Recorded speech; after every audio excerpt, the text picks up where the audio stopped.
রাজ্যপাল সম্পর্কে বিস্ফোরক অভিযোগ করলেন রাজ্যের শাসক দলের একজন সাংসদ। প্রকাশ্যে তার মন্তব্য, রাজ্যপাল নাকি রাজভবনে ক্রিমিনালদের ডাকছেন, তাদেরকে একটা করে আগ্নেয়াস্ত্র দিচ্ছেন আর বলছেন তৃণমূলের ল্যারকাদের আগে বোমা মেরে এসো, এসব বন্ধ করুন। তিনি একজন অপদার্থ রাজ্যপাল। বিজেপির চাকরি বাক্যর রাজ্যপাল যতদিন থাকবে ততদিন ভালো জিনিস পশ্চিমবাংলায় হবে না।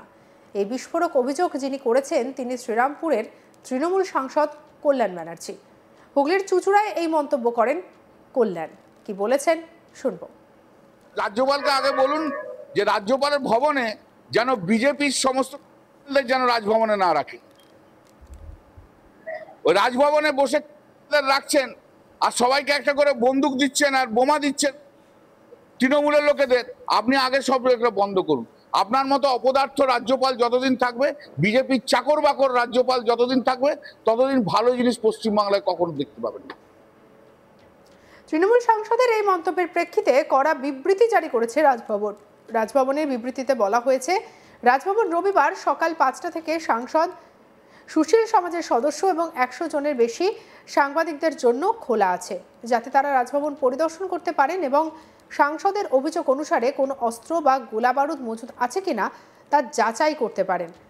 যদি এটি সঠিক না হয় তাহলে বাংলার জনগণের কাছে ক্ষমা চাওয়ার এবং ঘৃণামূলক বক্তব্যের জন্য মামলার মুখোমুখি হওয়ার উপযুক্ত বিকল্প সাংসদের আছে।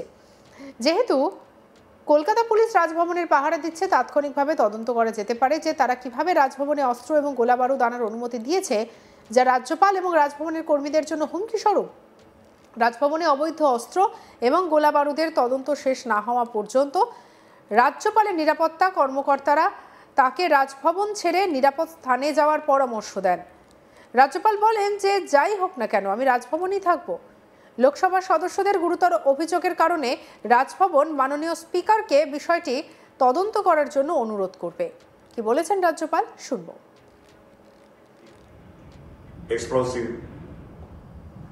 and highly irresponsible. The moment I heard the allegation, I decided to open the Rajbhavan for public scrutiny. Today from 5 a.m. onwards, civil society representatives and the media have been visiting Rajbhavan to see whether there is any stock of arms and ammunition here, as falsely alleged by the Honorable MP. There are more sinister implications of what the MP said. Is he expressing lack of confidence in his own government? The Calcutta police guards the Rajbhavan, security is with them. When an MP of the ruling party says arms and ammunition are stocked in the Rajbhavan, it means he is expressing doubt on the competence and the trustworthiness of the police force of the state, which means he is expressing lack of confidence in his own party's government. Does it mean there is some inner party problems which is egging him on to make such statements? If arms and ammunition are stored here, it means the Calcutta police which is guarding the Rajbhavan is not doing their duty. Or, more sinister, they are conniving with somebody who can smuggling arms and ammunition to a constitutional institution like the Rajbhavan. This is something very, very serious. Today the media have come, they are still coming in, public are coming to see whether there is arms and ammunition here. A second point which the Honorable MP raised is that criminals of a particular political party are being harbored here. These are all wild allegations which has to be met with appropriate action by the appropriate authorities. The legal implications of this hate speech is being examined and action will be taken to ensure that the dignity of the office of governor and the Rajbhavan are protected.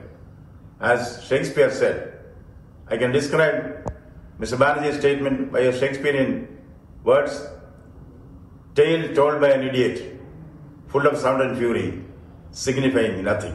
Yes, full of sound and fury, signifying nothing. This is what is called acting in haste and repenting at leisure.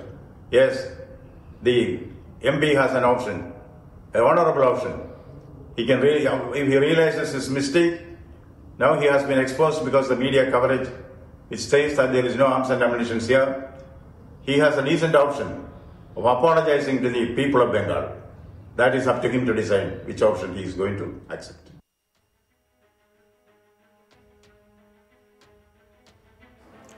এখানেই শেষ নয়, দেশের প্রধানমন্ত্রীকেও নিশানা করেছেন তৃণমূল সাংসদ। তিনি বলেন, যিনি ভারতবর্ষকে গণতন্ত্রবিহীন করে দিয়েছে, যার জন্য ভারতবর্ষের শত শত মানুষ মরছে, যিনি নির্বাচনের আগের দিন রাত্রিরে লালকেল্লার গাড়িতে বোমা রেখে বোম ফাটিয়ে যেতে, সেই প্রধানমন্ত্রীর কথাতে কিচ্ছু হবে না। জঙ্গলরাজ প্রধানমন্ত্রী তৈরি করেছে। গুজরাটে যখন আপনি মুখ্যমন্ত্রী ছিলেন তখন খুন করে এসে মধ্যপ্রদেশ, দিল্লিতে জঙ্গলরাজ প্রধানমন্ত্রী তৈরি করেছেন। বরং পশ্চিমবাংলার মানুষেরা অনেক ভালো আছে। 2020 সালে অনেক বড় বড় কথা বলেছিল, 2026 আমরা জবাব দেব। কি বলেছেন কল্যাণ, শুনব। যিনি ভারতবর্ষকে গণতন্ত্রবিহীন করে দিয়েছে, যার জন্য ভারতবর্ষে শয়ে শয়ে মানুষ মরছে, যিনি নির্বাচনের আগের দিন রাত্রে লালকেল্লায় গাড়িতে বোম রেখে বোম ফাটিয়ে যেতে, সেই প্রধানমন্ত্রীর কথাতে কিছু হয় না। জঙ্গলরাজ আপনি নিজে তৈরি করেছেন। গুজরাট হচ্ছে, যখন আপনি ছিলেন তখন গুজরাটে খুন করে আপনি এসছেন। অর্থাৎ আপনার মুখে এসব মানায় না নরেন্দ্র মোদী। আর জঙ্গলরাজ কোথায় আছে? জঙ্গলরাজ তো আপনার বাড়িতেই আছে। জঙ্গলরাজ তো আপনিই তৈরি করেছেন, মধ্যপ্রদেশে করেছেন, দিল্লিতে তৈরি করে ফেলেছেন, সব জায়গায় জঙ্গলরাজ আছে। পশ্চিমবাংলার মানুষ অনেক ভালো আছে। 2020-তেও বলেছিলেন, 2026-এ আপনাকে যোগ্য জবাব দেবো নরেন্দ্র মোদী। এমন জবাব পাবেন না, আপনি আর সিট দ্বারা সোজা করে উঠতে পারবেন না। বিহারে বিপুল জয়ের পর কার্যত ফুটছেন বিজেপি নেতা কর্মীরা। এ বিষয়ে কল্যাণ ব্যানার্জি বলেন, বিহারের জয়ের জন্য বিজেপি উল্লাসকে কটাক্ষ ছুড়ে বলেন যে ছাগলের তৃতীয় সন্তানের মতো ওরা লাফাচ্ছে। এই সময় একটু লাফিয়ে নিক। বিহার নির্বাচনে কার্যত মুখ থুবড়ে পড়েছে প্রশান্ত কিশোরের জনসুরাজ পার্টি। আর এ নিয়ে কল্যাণ বলেন, প্রশান্ত কিশোর কোনোদিনই আমি মনে করি না তিনি একজন পলিটিক্যাল পার্সন। কি বলেছেন শুনবো। ছাগলের তৃতীয় লাফাচ্ছে, বুঝতে পারছে? ছাগলের তৃতীয় মতো ওরা লাফাচ্ছে, জানে ওরা অপদার্থ, জীবনে কোনোদিন কিছু করতে পারবে না। অর্থাৎ এই সময়তে একটু লাফিয়ে নি। প্রশান্ত কিশোরকে নিয়ে আমি কোনোদিনই মনে করি না হি ওয়াজ এ পলিটিক্যাল পার্সন। একটা ক্লার্কও যদি বলে অফিসার হবো, তাহলে কি করে হবে? সঙ্গে রাখুন আজ তাক বাংলার ইউটিউব চ্যানেলকে। লাইক, কমেন্ট, শেয়ার, সাবস্ক্রাইব করতে ভুলবেন না।